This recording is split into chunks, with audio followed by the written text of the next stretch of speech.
Uyarlama başlı başına yürümesi zor bir iptir. Devam eden bir dizi ya da eserden uyarlanan ne kadar çok dizi varsa, kaynak materyalin aynı başarıyı gösterip göstermediğine bakılmaksızın, bu dizilerin tutması beklentisi de o kadar yüksek oluyor. Uyarlamaların bir yazarın tamamlanmamış eserini temel aldığı durumlar ise daha nadirdir ve bu da karışık sonuçlara yol açmıştır. Sonraki her sezonda daha iyi eleştiriler alan her sanditona karşılık, neredeyse hiçbir izleyiciyi tatmin etmeyen aceleye getirilmiş bir sonuca sahip bir Game of Thrones da vardır. Apple TV'nin The Buccaneers dizisi, Edith Wharton'ın orijinal romanının yarım bıraktığı hikayeyi genişletme avantajına sahip. Ne yazık ki, dizinin hem en güçlü hem de en zayıf yönleri ikinci sezonda da devam ediyor, zira daha başarılı unsurları bugüne kadarki en kasvetli hikayesiyle doğrudan çatışma halinde. The Buccaneers, ikinci sezon ne hakkında? The Buccaneers'ın ikinci sezonu, Nanin Theo'ya evet demesinden kısa bir süre sonra başlıyor.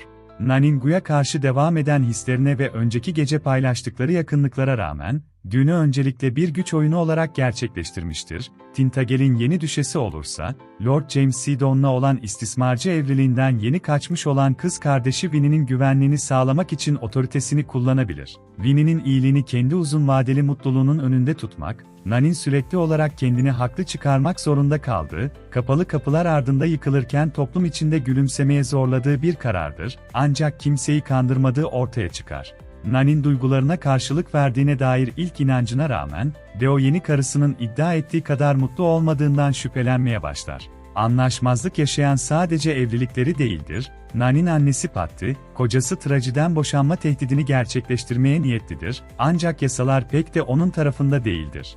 Tüm bunların ortasında, Nanin özannesi Nell'in yeni gelişi St. George için her şeyi altüst edebilir. Korsanlarımızın geri kalanına gelince, Winnie, Gu'nun kendisine eşlik etmesinin yanı sıra, Seedon'un kendisini avlamasını engellemek için Winnie'nin nerede olduğu hakkında herhangi bir ayrıntı vermeyi reddeden Tintagel düşesinin yardımıyla gizlice İtalya'ya doğru yola çıkmıştır. Winnie'nin adının şu anda her manşette yer alması ve Seedon'un doğmamış bebeğini kaçırmakla suçlanması işleri kolaylaştırmıyor, ancak Nell'in yeni düşes olarak gazetelerde yer alan konuşmaları değiştirmekte dahil olmak üzere birkaç yeni numarası var. Conchita, müşfik kocası Richard'ın yanı sıra, çöpçatanlık becerilerini kullanarak Amerikalı varis Cora Merrigan'ın kendine bir koca bulmasına yardım etmeye karar verirken, Lizzie, babası Rede'nin gözü sadece dul düşeste olan yakışıklı yeni talip Hector Robinson'un ilgisini çekiyor. Mabel ve Honoria ise çoğunlukla baş başa vakit geçirmeye çalışmaktadır. Keşke Honoria'nın annesi Lady Bricktings'e kızının her ihtiyacını karşılamasını talep etmeseydi.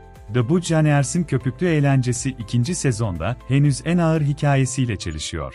The Buccaneers ilk sezonunda, başroldeki Amerikalı varisler grubu ile evlenmeyi hedefledikleri çağdışı yüksek sosyete arasındaki kültürel çatışmayı vurguladı. Bu durum, dizinin kadın cepheli, anakronik pop-rock müzik seçiminde olduğu kadar hiçbir yerde daha belirgin değildi ve bu da hikayenin beşli arkadaş grubunun üst sınıfın engellerini aşmasının bir uzantısı olarak hizmet etti. Bu çizgi 8 yeni bölüm boyunca devam ediyor ve belki de en çok duyurulan parça olan Chappell Ronan'ın Good Luck, Babe şarkısı sezonun en büyük olaylarından biri sırasında çalıyor. Ancak bu enerjik soundtrack aynı zamanda The Buccaneers'ın bir dizi olarak süregelen uyumsuzluğuna en büyük katkıyı yapanlardan biri.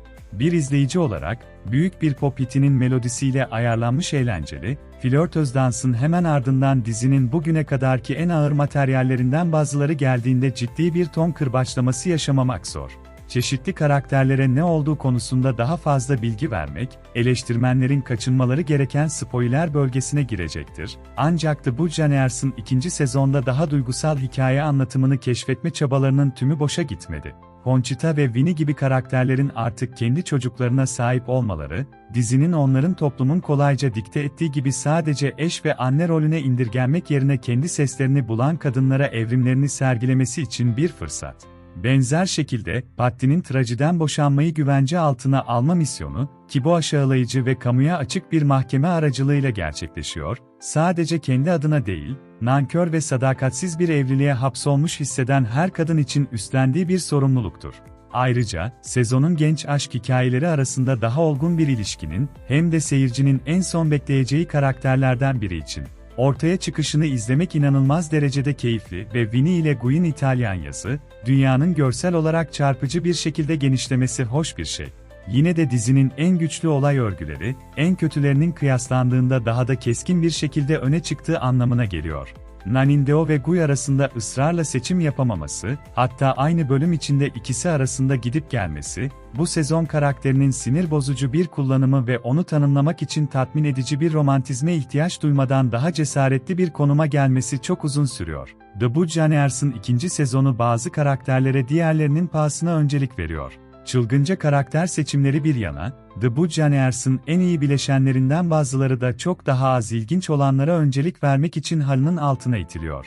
Mabel ve Honore arasında filizlenen gizli romantizm birinci sezonun en umut verici ve en parlak hikayelerinden biriydi, özellikle de finalde mutluluğu seçmeleri daha karamsar sonlara karşı yıkıcı bir muhalefet oluşturuyordu.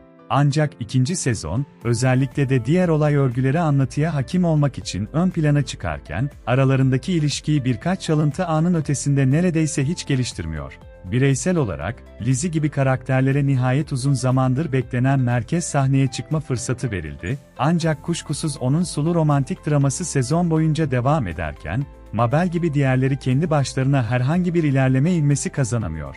Birinci sezonda olduğu gibi, The Buccaneers'ın en iyi sahneleri her zaman birbirine sıkı sıkıya bağlı arkadaş grubuna dayanıyor, ancak bu yeni bölümler, dış güçler onları ayırmadan önce hepsini kısa bir süre bir araya getirerek aynı modeli tekrarlıyor. Winnie'nin büyük ölçüde kaçak olması ve Nan'in düşes olarak yeni sorumluluklarıyla boğuşması nedeniyle, belki de bu çok kısa süren bir araya gelme anları, en güçlü dostlukların bile her zaman test edileceği gerçeğinin ayıltıcı bir hatırlatıcısı olarak tasarlanmıştır. Ancak bazı kadınların tamamen erkeklerin müdahalesinin bir sonucu olarak bölünmesi de cesaret kırıcıdır, bu mirasçıların pratikte asla aralarına giremeyeceklerine yemin ettikleri şey. Karakterlerden biri nihayet şöyle diyor, asıl aşk hikayesi biz kızlar olmalıydık. Aşk hikayesi biz olmalıydık ve böyle olmalıydı, dediğinde, bu çok geç gelen bir cümle ve korsanların en başından beri çatılardan haykırmak istediği dersi görmezden geldiği izlenimini veriyor.